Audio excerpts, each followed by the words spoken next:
Welcome back to the pregame. Time now for our Liberty Communications Talk with Coach Butch Pedersen. Coach, week one is upon us. It's an exciting time of year. The weather feels nice, and we're ready to get that football kicked off. Just an absolutely beautiful night tonight here in the practice field, and the kids played extremely well tonight in practice, I think both levels, and we're starting to get the discipline back in this team. Sometimes when we first get them, they lack a little discipline for a variety of different reasons, and then when about the first week of the season, we come back and they're starting to have discipline, and they're starting to get it right now because it's important to have that.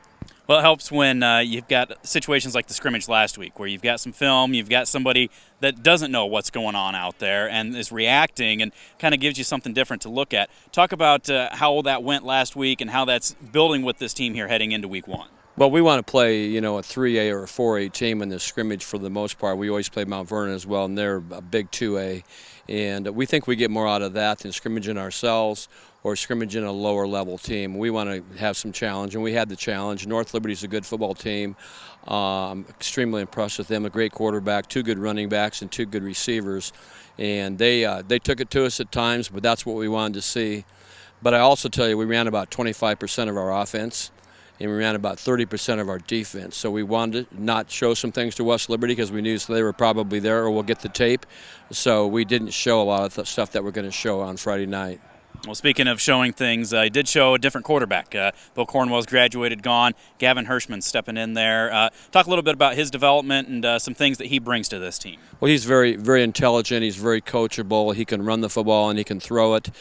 So he's going to be a dual threat quarterback. And again, we didn't give him an opportunity to do much last Friday, and I think that'll change on this Friday. And we'll do a variety of different things that that we haven't done before. There's a lot of new stuff actually, and we'll do some things on defense that nobody's seen before either. Well, one of the exciting things is, for me at least, is seeing that offensive line. And it's always some moving parts here through these first few weeks of the season. You've got two guys that played quite a bit last year, a couple others maybe saw a little time, some other guys that are kind of finding their way. Talk about how that group has come along here through this fall camp, getting ready for this first game. Quite frankly, they've come along pretty well. If they learn to play with intensity, sometimes they get soft and they don't get after people, and I think that's getting better. But we've developed some depth too. We have our starting five, but we also have two or three other kids that could step in and do a pretty good job. And I think that's one of the things that we wanted to do is develop some depth in that offensive line, and I think we have that.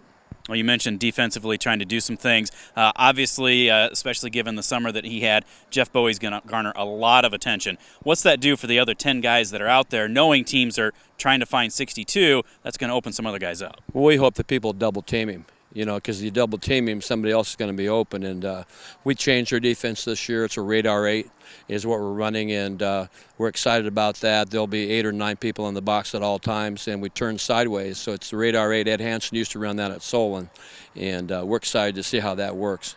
Special teams-wise, that was the other area that Bill Cornwell brought. You're going to have some new kickers, punters. What are you seeing as those units coming into this first game? Well, right now, Tanner's probably going to be our punter. He's a very good punter.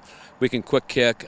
We can do a lot of things that way. And our extra point man is Cale Federland. He's a nice young kicker, and he continues to grow every day in practice as well.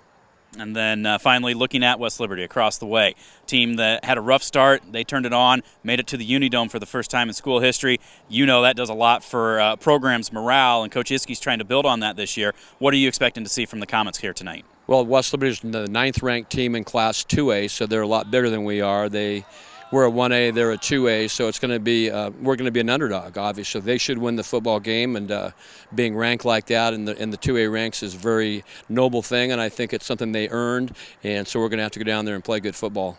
Coach, we're excited for it. We're ready for it.